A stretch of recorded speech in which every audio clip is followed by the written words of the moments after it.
First class 1700 रुपये का जूता है उस ज़माने में। तो उसने जो है जब कॉलेज की छुट्टियां पड़ी घर गया, अपने पिता को बोला कि पिताजी मुझे एक एडिडास का 1700 रुपये वाला जूता चाहिए। तो पिताजी ने बोला बेटा मेरी इतनी आमदनी नहीं है नहीं, क्योंकि मैं तो मजदूरी करता हूँ, मैं इतना महंगा आज तक मैंने अपने जीवन में भी नहीं खरीदा, कुछ सस्ता बोल तो मैं कर दूँगा। बेटा जिद पे अड़ गया, मुझे तो वही खरीदना है। उसके बाद उसने जो है मुँह बुलाकर दूसरे कमरे में चला गया। माँ ने फिर आवाज़ लगाई, बेटा आजा नाश्ता कर ले। उसने बोला मुझे भूख नहीं है। माँ ने फिर आवाज़ लगाई, बेटा आजा नाश्ता कर ले। उसने फिर बोला मुझे भूख नहीं है।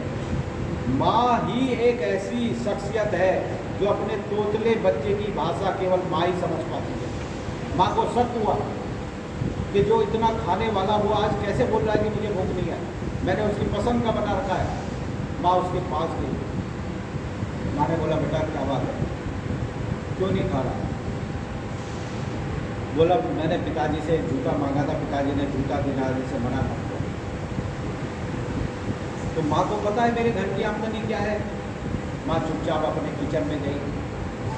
किचन में जाने के बाद माँ का आधा खजाना जो है किचन में होता है, क्योंकि उसका वक्त आधा किचन में ही बीतता है। नाश्ता बनाना है, खाना पकाना है, रात का खाना पकाना है, बर्तन धोने।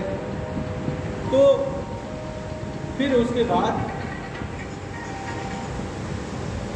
माँ ने कुछ डब्बे टटोले, डब्बे टटोल के उसमें से कुछ पैसे निकाले और वो पैसे इकट्ठे करके अपने पतिदेव के पास गई। बोले ये मैंने 1000 रुपये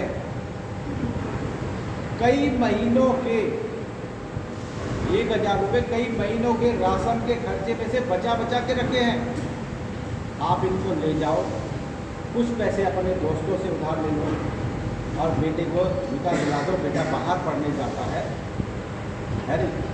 माँ ने समझाया। पिता जो है जैसे तैसे अपने काम पर गए। शाम को जब वापस आए तो उन्होंने अपने बेटे को आवाज़ लगाई, बेटा। बेटा वहीं से बोलता हाँ, तहजीब भी भूल गया, हाँ जी भी नहीं बोलता, हाँ। पिताजी ने फिर आवाज़ लगाई, बेटा तू इधर हुआ, तेरे लिए कुछ लाया। बेटा आया, दूर से ही खड़ा होकर देखने लगा कि क्या सही है कि नहीं है। उसके बाद जब उसने देखा एक थैला रखा हुआ है मोटा सा, उसके पास आकर उसने थैले को उठाया, थैले में से एक डब्बा निकाला, डब्बे में से जो है चारों तरफ से देख रहा है, खुश हो रहा है, एडिडास लिखा हुआ है। उसके बाद उसके अंदर से जूते निकाले, जूते निकाल के चारों तरफ घुमा रहा है, देख रहा है, खुश हो रहा है। उसके बाद उसके अंदर से उसने जो पैकिंग निकाली और अपने पैर डाले, लेसेस बांधे, 2-3 बार ठप ठप किया और चल दिया। क्या उस बेटे को इतना भी समझ नहीं है कि अपनी माँ को धन्यवाद दे? हो सकता है माँ ने वो पैसे अपने लिए जाड़ों में ठंड लगती हो, किचन में काम करते हुए या बर्तन मांजते हुए उसे स्वेटर खरीदने के लिए रखे। हो सकता है वो शादियों में, ब्याहों में, रिश्तेदारियों में पुरानी फटी हुई साड़ी पहन के जाती है तो उसने एक साड़ी खरीदने के लिए वो पैसे रखे, लेकिन माँ ने वो बलिदान कर दिया अपने बच्चे की खुशी।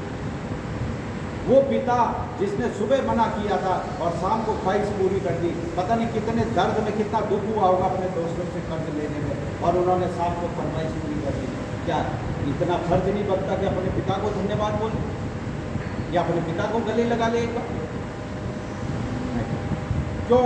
क्यों बाहर की सोसाइटी का जो रंग चढ़ा हुआ है, संगत का जो रंग चढ़ा हुआ है, उस रंग ने अपने माता पिता को भुला दिया। तो ऐसा भी नहीं होना चाहिए। दोस्ती ठीक है, लेकिन एक लिमिट में होनी चाहिए दोस्ती। ऐसा नहीं कि माता पिता को जो है जमीन पर पटक, क्योंकि दोस्ती एक समय अंतराल के लिए होती है। आज कॉलेज में आपके साथ, हाई स्कूल में दोस्त रहे होंगे, बड़े अच्छे अच्छे दोस्त रहेंगे, वो सारे आपके साथ कॉलेज में गए, सारे नहीं गए। अब आपके साथ यहाँ पर दोस्त है, लेकिन जब यहाँ पर ये सारे दोस्त हैं, ये भी बिछड़ जाएंगे आपसे, आपको 100 किलोमीटर दूसरे दोस्त मिलेंगे। उसके बाद जब आपकी लाइफ मैरिज शुरू होगी, उसके बाद फिर वो दोस्त भी छूट जाएंगे, फिर दूसरे दोस्त बन गया।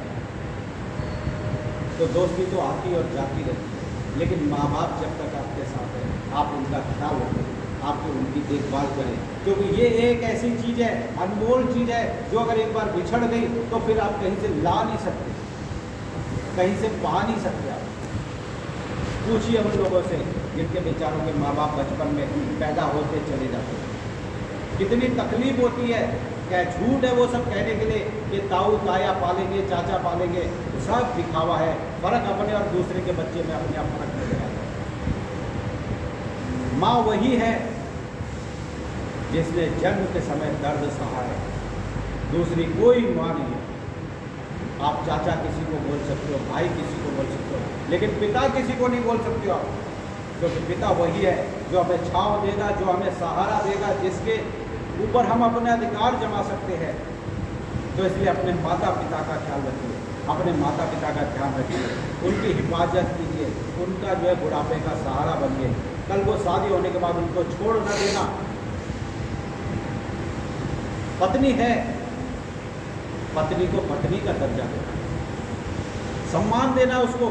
क्यों सम्मान देना है कि एक लड़की एक आंगन में 20 साल 22 साल खेलती है, कूदती है, जब मर्जी उठ के किचन में जाके खा सकती है, जब मर्जी नहा सकती है, जब मर्जी जो है कुछ भी बोल सकती है, लेकिन अचानक माता पिता कहते हैं कि तुमने इसके साथ शादी करनी है।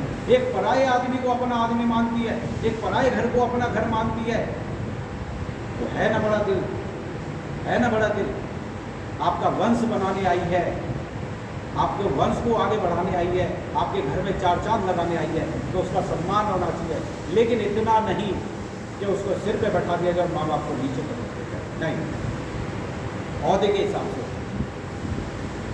अगर उसके सम्मान में कोई गुस्ताखी हुई तो आपको पता नहीं है कि वो कितना विकराल रूप ले लेती है।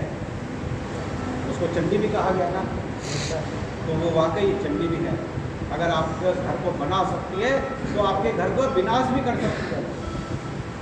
तो इसलिए उसका जो है सम्मान करें, उसका आदर करें और साथ में अपने माता पिता का ध्यान रखें। ठीक है, चले okay, best of luck. Thank you sir. ठीक है, यस। माँ माँ होती है, माँ के जैसे कोई नहीं। पिता पिता होता है, पिता नहीं होता है। तो ये दो शख्सियत आपके जीवन में है, इनको संभालिए, इनकी हिफाजत कीजिए, इनकी देखभाल कीजिए जब तक आपके साथ रह सकते हैं, क्योंकि कल को आपने भी पिता बनना है। ये साइकिल चलता रहेगा, समझ गए? तो इसलिए जो है सुखी रहें, स्वस्थ रहें। ठीक है, उसके